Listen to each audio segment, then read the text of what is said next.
Parties है। Next मैं बात करना चाहूँगी हमारे जो एसे का पेपर होता है मेंस में। एसे की अगर हम बात करें तो एसे बहुत ज़्यादा स्कोरिंग होता है, और अगर आपको एक आइडिया आ जाए कि एक प्रॉपर एसे कैसे लिखना है, आपके मेंस के मार्क्स इंक्रीज हो सकते हैं। तो ऐसे के लिए मैं ये बोलना चाहूँगी कि सबसे इम्पॉर्टेंट तो यही है, आप प्रैक्टिस करें। आप प्रीवियस ईयर क्वेश्चन पेपर्स को देखिए कि कौन से टॉपिक्स जनरली पूछे जाते हैं। जैसे मैंने ऑब्जर्व किया है कि आधे क्वेश्चंस फिलोसफिकल होते हैं, कुछ कोटेशंस दिए जाते हैं, और आधे कुछ करंट अफेयर्स बेस्ड हो सकते हैं। तो मुझे लगता है कि आप इन कॉमन टॉपिक्स पे अपने अपने थोड़े नोट्स बना सकते हैं, कहीं आप उसके बारे में इंफॉर्मेशन इकट्ठा कर सकते हैं, जिससे वो आपको कोई भी ऐसे आए आप उसको यूज़ कर सकते हैं फ्यूचर में। फॉर एग्ज़ाम्पल कुछ कॉमन टॉपिक्स होते हैं, जैसे विमेन के बारे में हो, हेल्थ के बारे में हो, एजुकेशन हो, ग्लोबलाइजेशन हो, मीडिया के ऊपर हो, डेमोक्रेसी हो। ये चीज़ें, ये जो कीवर्ड्स होते हैं काफ़ी बार ऐसे टॉपिक्स में हमें पाए जाते हैं। तो अगर इसके बारे में आपने थोड़ी इन्फॉर्मेशन कलेक्ट कर ली है और तो आप उसको आसानी से यूज़ कर सकते हैं अपने एग्ज़ाम में। साथ में ऐसे में मुझे ये लगता है कि हमेशा से आपको हर ऐसे में एक स्ट्रक्चर मेंटेन करके रखना चाहिए। फॉर एग्जांपल आप शुरू में कोटेशन का इस्तेमाल कर सकते हैं या कोई एनेक्डोट बता सकते हैं। उससे एग्जामिनर का स्टार्ट ही जब वो चेक करता है तो उसे बहुत अच्छा लगता है कि अच्छा ये स्टार्ट बहुत अच्छा हुआ है। उसके बाद आप हिस्ट्री इंट्रोडक्शन दे सकते हैं, जो भी आपको डायमेंशंस कवर करने हैं। डायमेंशंस भी आप ऐसे वास्ट रखिए कि उन्हें लगे कि आपका पर्सपेक्टिव बहुत वाइड है, जैसे पॉलिटिकल हो, इकोनॉमिक हो, कल्चरल हो, सोशल हो, इंटरनेशनल हो, एथिकल हो। ये सारे एस्पेक्ट्स आप कवर करेंगे तो बहुत अच्छा रहेगा। उसके बाद आप इंडियन पर्सपेक्टिव के बारे में भी बात कर सकते हैं और वर्ल्ड में क्या चल रहा है उस टॉपिक से रिलेटेड, और फिर आप अपना ऐसे कंक्लूड कर सकते हैं। इसके अलावा ऐसे के लिए मुझे यही लगता है कि प्रैक्टिस बहुत ज़्यादा ज़रूरी है। तो आप प्रीवियस ईयर क्वेश्चन पेपर्स को सॉल्व कर सकते हैं, उन्हें चेक करवा सकते हैं, और मॉक पेपर्स भी सॉल्व कर सकते हैं। उससे ऐसे की बहुत ज़्यादा अच्छे से प्रैक्टिस हो जाती है। अगर मुझसे जैसे अगर पूछा जाए कि आंसर राइटिंग कब स्टार्ट करनी चाहिए प्रिपरेशन में, तो मैं ये बोलूँगी कि इमीडिएटली आंसर राइटिंग मत स्टार्ट करिए।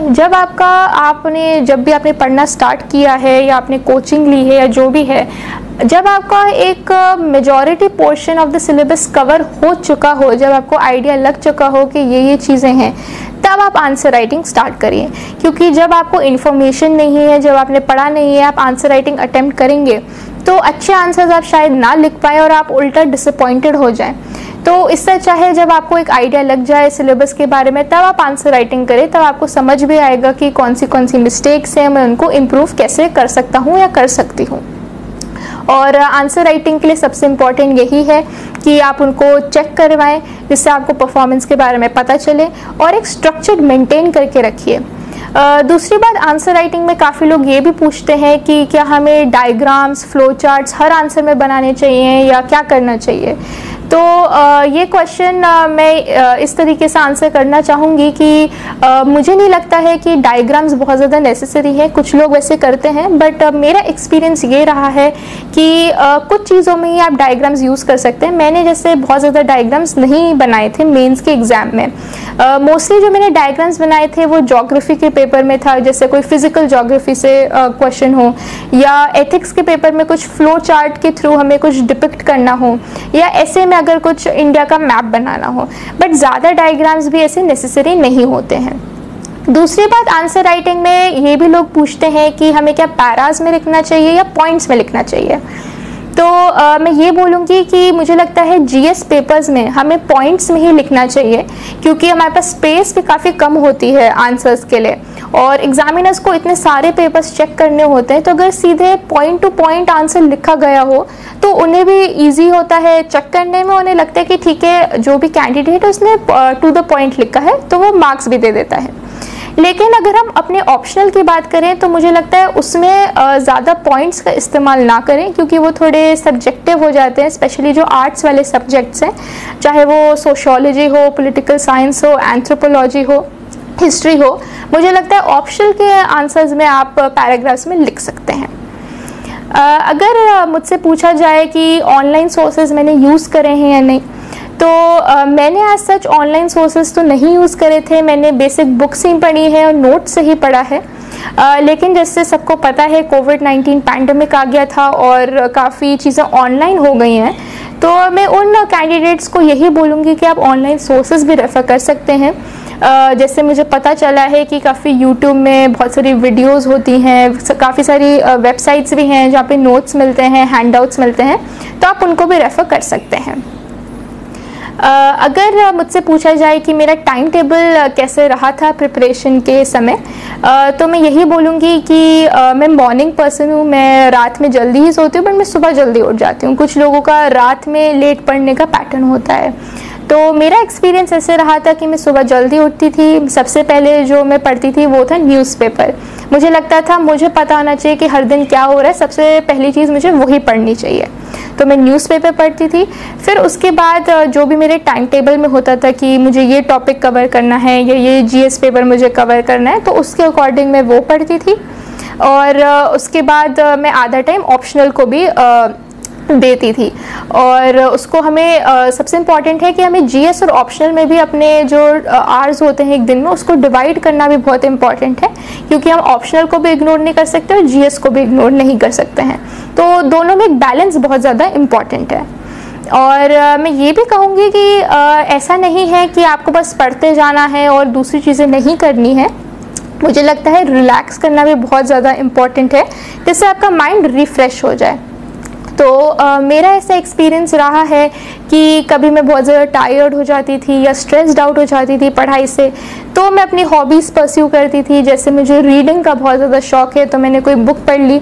मुझे पेंटिंग का भी बहुत ज़्यादा शौक़ है, तो मैंने कुछ पेंटिंग बना ली। कभी कभी मैं एक छोटी सी नैप भी ले लेती थी, उससे भी हेल्प हो जाता है। तो आप भी ऐसी सिमिलर चीज़ें कर सकते हैं। मेरा जो टाइम टेबल रहता था अराउंड 8 to 10 आवर्स डेली मैं पढ़ाई करती ही थी। कभी कभी 12 to 13 आवर्स भी हो जाता था, डिपेंड करता था उस डे पे और उस दिन क्या क्या हमें कवर करना है। नेक्स्ट मैं बात करना चाहूँगी इंटरव्यू स्टेज का, जो फाइनल होता है यूपीएससी एग्जामिनेशन में। तो इंटरव्यू के लिए मैं यही बोलना चाहूँगी कि सबसे इम्पॉर्टेंट है आप अपना जो डैफ होता है उसको बहुत अच्छे से प्रिपेयर करें, क्योंकि मेजॉरिटी क्वेश्चंस आपके डैफ से ही पूछे जाते हैं। और दूसरे जो बेसिक क्वेश्चंस जो नॉर्मली पूछते हैं कि आपको सिविल सर्वेंट क्यों बनना है, या आपका रीज़न क्या है, आपने यहाँ पे क्यों जॉब करी, या आपने ये पढ़ाई क्यों करी कॉलेज में, तो ऐसी चीज़ें जो होती हैं बेसिक चीज़ें, वो भी आपको प्रिपेयर करनी ही चाहिए इंटरव्यू के लिए।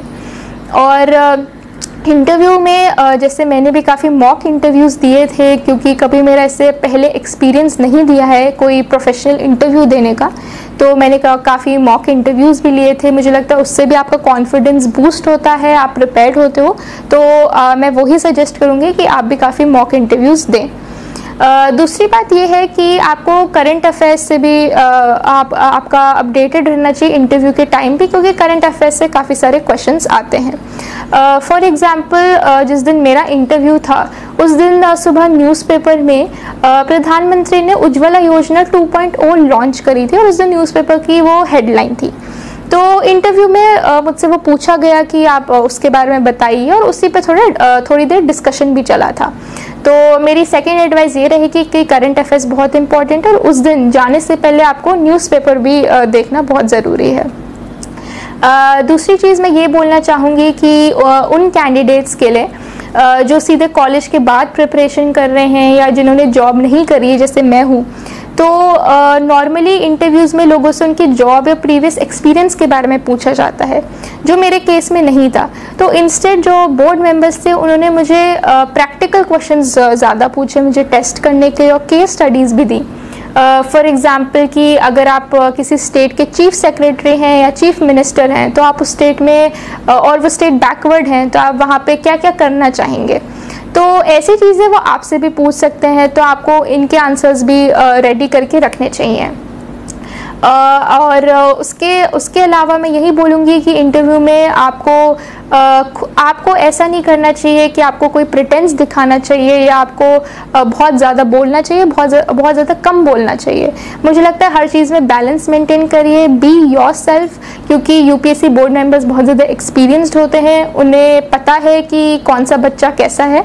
तो बी योर सेल्फ, आराम से काम कंपोज्ड होके कॉन्फिडेंस से आंसर करिए, और जो चीज़ नहीं आती है आप आराम से बोल सकते हैं कि सॉरी मैम और sorry sir, I do not know this question. और मेजॉरिटी ऑफ द टाइम्स आपके डैफ से ही पूछा जाता है, तो वो सबसे प्रिपेयर करना ज़रूरी है। और दूसरी बात मैं ये बोलना चाहूँगी कि मैं अपना इंटरव्यू एक्सपीरियंस शेयर करना चाहूँगी। जैसे मेरे इंटरव्यू में भी मुझसे डैफ से क्वेश्चंस पूछे गए थे। फॉर एग्जांपल मेरी हॉबी के बारे में पूछा गया था, पेंटिंग के बारे में। फिर मेरे ऑप्शनल से भी क्वेश्चंस पूछे गए थे जो political science and international relations है, तो जो करंट में उस टाइम जैसे चल रहा था वो मुझसे पूछा गया था। फिर जैसे मैंने आपको बताया उज्ज्वला योजना के बारे में पूछा गया था। फिर मुझसे प्रैक्टिकल क्वेश्चंस पूछे गए थे, केस स्टडीज़ दी गई थी, तो ऐसे बेसिक क्वेश्चंस पूछे गए थे। और मैं यही बोलना चाहूँगी कि जब आप इंटरव्यू दे रहे हैं तो काफ़ी डरे मत, आपको अपना कॉन्फिडेंस मेंटेन करना चाहिए, क्योंकि बोर्ड मेंबर्स भी काफ़ी सपोर्टिव होते हैं। और अगर आपको कुछ आ भी नहीं रहा होता है, याद नहीं आ रहा होता है, वो आपको क्लूज़ देते हैं, आपको हेल्प करते हैं उस टाइम। तो ऐसा कुछ मतलब ऐसी कोई बात नहीं कि आप डरें, आपको जस्ट अपना काम होके इंटरव्यू देना चाहिए। अगर हम डूज़ एंड डोंट्स की बात करें इस एग्ज़ामिनेशन में, तो मैं डूज़ में तो यही बोलूँगी कि यदि आपने ये डिसीजन लिया है कि आपको सिविल सर्विसेज एग्ज़ामिनेशन देनी है, वही बहुत ज़्यादा करेजियस है, क्योंकि एग्ज़ाम बहुत डिफ़िकल्ट है, काफ़ी लोग इसमें बैठते हैं। तो आपको यही जो स्ट्रॉन्ग विल है वो पूरे टाइम मेंटेन करने की ज़रूरत है कि अगर कोई डिफ़िकल्टीज़ या चैलेंजेस भी आएँ, आपको होप लूज़ नहीं करना चाहिए, आपको अपना बेस्ट पुट इन करना चाहिए, पूरा हार्डवर्क करना चाहिए। मुझे लगता है अगर आपने ये सब किया है तो सफलता बिल्कुल प्राप्त हो सकती है। सब जो सारे कैंडिडेट्स हैं जिन्होंने ये एग्ज़ाम क्लियर करी है, वो भी आपकी तरह ही हैं, तो अगर उन्होंने करा है तो आप भी कर सकते हैं। अगर हम डोंट्स की बात करें तो मुझे लगता है डोंट्स में यही है कि आप बहुत सारे सोर्सेज ना रेफ़र करें, क्योंकि आप खुद कंफ्यूज हो जाते हैं। लिमिटेड सोर्सेज रखिए, उन्हीं को बहुत अच्छे से रिवाइज करिए, तो आप आप जो क्वेश्चंस हैं उनको आंसर कर सकते हैं।